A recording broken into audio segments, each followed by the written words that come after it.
വേണ്ടി പോവാണ്, നായാട്ടിന് വേണ്ടി പോവാണ്. അപ്പൊ നായാട്ടിന്റെ സമയത്ത് ഈ രാജാവിന്റെ ഒരു വിരല് നഷ്ടപ്പെട്ടു. അപ്പം ഇത് കണ്ട നമ്മുടെ സുഹൃത്ത് പറഞ്ഞു, രാജാവിനോട് പറഞ്ഞു, സാരമില്ല, എല്ലാം ശരിയാവും, എല്ലാം നല്ലതിനാണെന്ന് പറഞ്ഞു. അപ്പൊ ഇത് കേട്ട രാജാവിന് ഭയങ്കര ദേഷ്യം വന്നു. ശോഭിതനായ രാജാവ് എന്ത് ചെയ്തു പറഞ്ഞു, ഈ സുഹൃത്തിനെ ജയിലിലടച്ചു. അപ്പൊ അങ്ങനെ കുറച്ചു ദിവസം കഴിഞ്ഞതിന് ശേഷം വീണ്ടും രാജാവ് നായാട്ടിന് വേണ്ടി പോവാണ്. അപ്പൊ നായാട്ടിന് വേണ്ടി പോകുന്ന സമയത്ത് കുറച്ച് നരഭോജികള് ഈ രാജാവിനെ പിടിക്കുകയും ഇദ്ദേഹത്തെ കുരുതി കൊടുക്കാൻ വേണ്ടി കൊണ്ടുപോവാണ്. ഈ കുരുതി കൊടുക്കാൻ കൊണ്ടുപോകുന്ന സമയത്ത് രാജാവിന്റെ ഒരു വിരലില്ല. അപ്പോഴാണ് കാണുന്ന ഒരു വിരലില്ല. അപ്പൊ എന്താ, ഇവരുടെ ഒരു ആചാരപ്രകാരം വിരലില്ലാത്ത ഒരു വ്യക്തിനെ എന്താക്കൂല, കൊല്ലൂല, കുരുതി കൊടുക്കാൻ പറ്റൂല.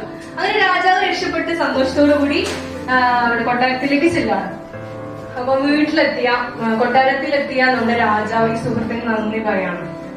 സുഹൃത്തിനോട് പറഞ്ഞു, സുഹൃത്തെ, നിങ്ങളാണ് എന്റെ ജീവൻ രക്ഷിച്ചത്. അപ്പൊ സുഹൃത്ത് പറഞ്ഞു, എല്ലാം നല്ലതിന് വേണ്ടിയാണ്, എല്ലാം നല്ലതിനാണ്. ഇപ്പൊ ഞാന് താങ്കൾ എന്നെ ജയിലിൽ അടച്ചില്ലായിരുന്നു എങ്കിൽ ഞാൻ എന്താകുമായിരുന്നു, ഞാൻ താങ്കളുടെ കൂടെ വേട്ടയാടാൻ വന്നിട്ട് എന്നെ കുരുതിയിലിടുമായിരുന്നു, അല്ലെ? അപ്പൊ നമ്മുടെ ജീവിതത്തിൽ ഉണ്ടാവുന്നത് എല്ലാം എന്തിനു വേണ്ടിയാണ്?